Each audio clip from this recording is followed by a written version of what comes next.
Angus Young, for millions of people, that name means one thing: pure, unadulterated, high-voltage rock and roll. The guy in the schoolboy uniform, a blur of kinetic energy and raw power, the blistering heart of AC/DC. For over 5 decades, he's been a pillar of musical integrity, a man who found his lane and never ever swerved. His formula is legendary: a Gibson SG, a wall of Marshalls, and a whole lot of volume. But there's another side to Angus Young, one just as uncompromising as his music. He has a fiercely specific, almost religious belief in what rock and roll should be. Anything that strays from that path, in his view, isn't just a different style. It's a lesser one. This dedication to purity has led to some of rock's most infamous rivalries. The internet is filled with quotes supposedly from Angus, painting him as a guy who pulled no punches. But how much of that is actually true? Ever wonder which bands he genuinely criticized, and which feuds are just rock and roll mythology? Today, we're separating fact from fiction. We're counting down the top 6 bands that found themselves in Angus Young's critical crosshairs. And trust me, the truth is way more fascinating than the myths. Let's get into it. Coming in at number 6 is one of the most iconic bands in history, Kiss. On paper, you might see parallels. Both AC and Kiss blew up in the 70s with massive live shows and die-hard fans. But that's where the similarities end, and where Angus's philosophical objections began. The legend is that Angus saw Kiss as the antithesis of everything he believed in: a band that put spectacle over substance, gimmicks over guitar riffs. Rock folklore is full of supposed from Angus mocking their costumes and pyro. But here's the thing: those spicy, direct insults are mostly unverified, likely the stuff of rock journalism legend. The reality, however, points to a very real philosophical divide. For Angus, the show was an extension of the music's energy. His schoolboy uniform wasn't a costume to hide behind. It was a visual gag that matched the raw, rebellious spirit of the music. For AC/DC, the props were punctuation marks, not the entire sentence. In Angus's view, Kiss had it backwards. He saw the makeup, the dragon boots, and the fire-breathing as the main event, a distraction from the music. He saw the aggressive marketing, the lunchboxes and comic books as a betrayal of the art form. While there's no solid proof of him saying the harshest quotes attributed to him, the sentiment reflects a core belief: rock should hit you in the chest, not be a brand you buy in a store. But the story is more nuanced than just hate. In the late 1970s, it was Kiss who gave AC/DC a major break, taking them on tour as a supporting act. Gene Simmons himself has told the story of seeing a young AC/DC in a small LA club and being blown away.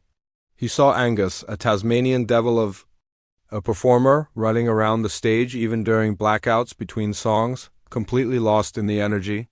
Simmons said to himself, "That guy is rock and roll. That guy is real." He took Angus out to a diner after the show and, impressed by their authenticity, offered them the opening slot. So there was no real backstage war. Instead, there was a fundamental gap in artistic philosophy. Angus likely respected the hustle, but not the art. He saw a cartoon brand, not a real band. The feud wasn't personal. It was born from Angus Young's puritanical devotion to rock and roll in its rawest form. At number 5, we have a band that's practically untouchable, the Rolling Stones. Criticizing the Stones is like criticizing the sky for being blue. Yet, for Angus Young, not even the greatest rock and roll band in the world was above critique. This wasn't a rivalry. It was a disciple thinking the masters had lost their way.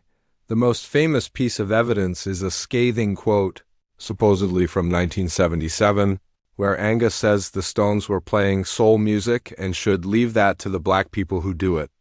Best, it's been circulated for decades as proof of his disdain. The problem: like the quotes about Kiss, it's incredibly hard to find a credible primary source for this. It's rock hearsay. The sentiment, though, is classic Angus. By the mid-70s, the Stones were experimenting with everything funk, reggae, disco. To most, this was brilliant versatility. To Angus, it was dilution.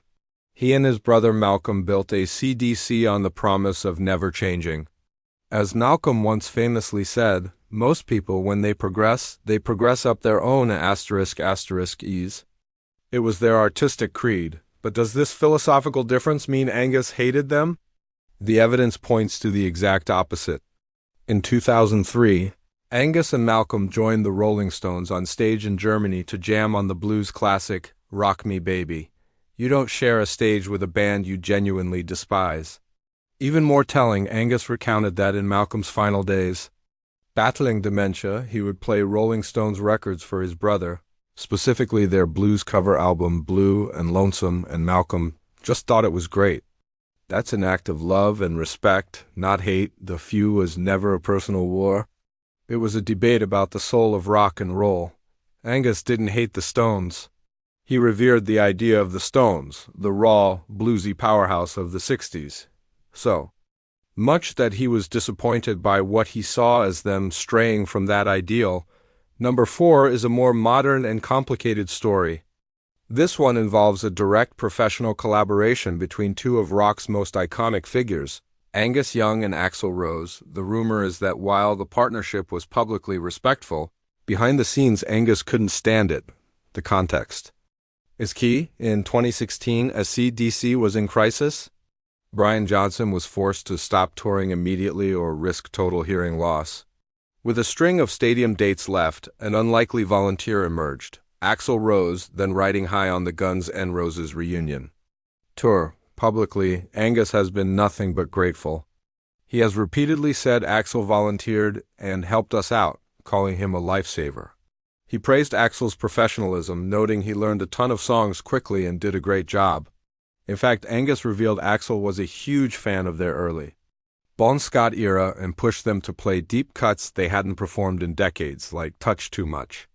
But the rumor mill spun a different tale, that Axl's notorious tardiness and rock star behavior clashed with the no-nonsense AC/DC machine, driving the punctual Angus crazy. This narrative is fueled by the stark contrast in their public personas, AC/DC, the humble working man's band, versus GNR, the embodiment of chaos. So what's the truth? Every single verifiable statement from Angus has been positive. He acknowledged Axl came in under tough circumstances, even performing from a throne after breaking his foot, and still gave it his all. He respectfully stated that Axl has his own life and that the question of a studio album never really came up. The so-called hate appears to be pure speculation based on past reputations. By all accounts, Axl delivered a phenomenal performance. The conflict, if any, seems to have been operational, not artistic. Without any credible evidence to the contrary, the story of Angus hating the experience remains rock mythology. At number 3 is a figure so revered he was once called God, Eric Clapton. But for Angus Young, the emperor may not have had any clothes. His critique of Clapton is perhaps the most direct on this list, unlike some of the other rivalries. Angus's opinion on Clapton is documented. In a well-known interview, he didn't just question Clapton's status, he took it apart. The core of his argument was that Clapton was a talented mimic, not an innovator. Angus is quoted as saying, "Clapton just sticks licks together that he has, taken from other people like B.B. King and the other old blues players, and puts them together in some mishmashed fashion." He went on to say that Clapton's reputation was built almost entirely on his work with the Blues Breakers and a few songs with Cream. To understand this, you have to look at Angus's own hero, the architect of rock guitar Chuck Berry, he praised.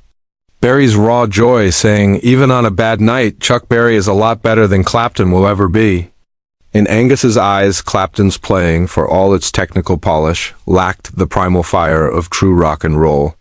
It was too clean, too polite. This was a purely artistic judgment.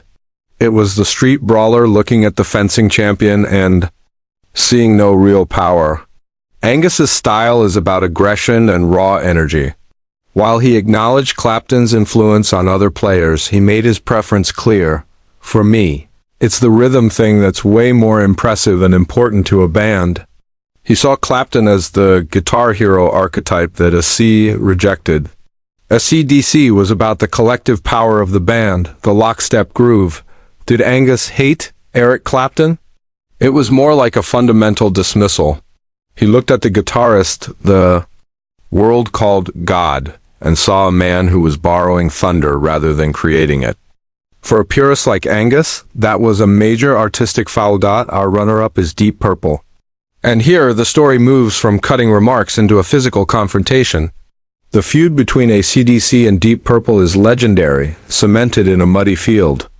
In Australia, Angus's public dismissal of the band was sharp. He famously called them a poor man's Led Zeppelin and said he found their music ridiculous.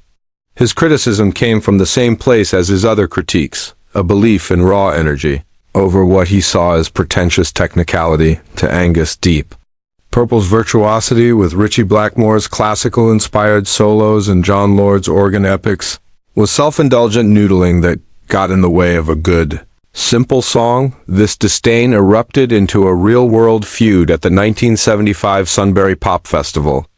In Australia, AC/DC was a young, hungry band on the bill. Deep Purple were the headliners. Accounts vary, but the core of the story is a clash between the two camps. According to Angus, AC/DC arrived to find that Deep Purple's roadies were refusing to let any other band use their stage or gear. An argument broke out, and soon, punches were being thrown between the crews. Angus recalled yelling to the crowd for help as fans started climbing the fences. In the end, a standoff led to Deep Purple playing, but they then immediately began tearing down their equipment, preventing AC/DC from ever taking the stage. This incident cemented Angus's view of Deep Purple as arrogant. It validated his belief that bands like them were less authentic than his own. The animosity was real, colored by the memory of being physically barred from a stage. For Angus, Deep Purple represented the bloat and pretension of a rock establishment he was determined to tear down. And here we are, at number 1. The band that drew the most consistent and documented criticism from the Young brothers, the mighty Led Zeppelin. If Deep Purple was a poor man's Zeppelin, their view of Zeppelin itself wasn't much better. This was a war on an entire style of performance. The philosophical divide is stark. Led Zeppelin were the kings of light and shade, their shows filled with acoustic passages, lengthy jams, and mythical lyrics. For Angus and Malcolm, this was the ultimate rock and roll sin. Their philosophy was the opposite, a relentless, high-energy assault from start to finish. In a 1984 interview with Musician magazine, the Young brothers scoffed at the idea of Zeppelin's progression. Angus recalled Robert Plant telling a rain-soaked audience that the band had progressed and hoped the fans had too, which Angus saw as a slap in the face. Malcolm Young was even more blunt. Their first couple of albums, they were a good band, he conceded. After that, man, phew. If you want to get laid back, put on the headphones and smoke a joint. Okay. But as far as getting things happening and having a party, that's boring. This is the core of their complaint. They saw Zeppelin as headphones music, not party music. They viewed the extended solos of Jimmy Page and John Bonham as momentum killers that sacrificed raw energy for individual showboating. It was a betrayal of a rock band's primary job, to make the crowd move. Of course, the reality is more complex. Brian Johnson and Robert Plant are known to be good friends, even appearing in a TV special together where they chatted warmly in Wales. This highlights that it was a war of ideas, not of men. Ultimately, the hatred for Led Zeppelin was a hatred of their entire method.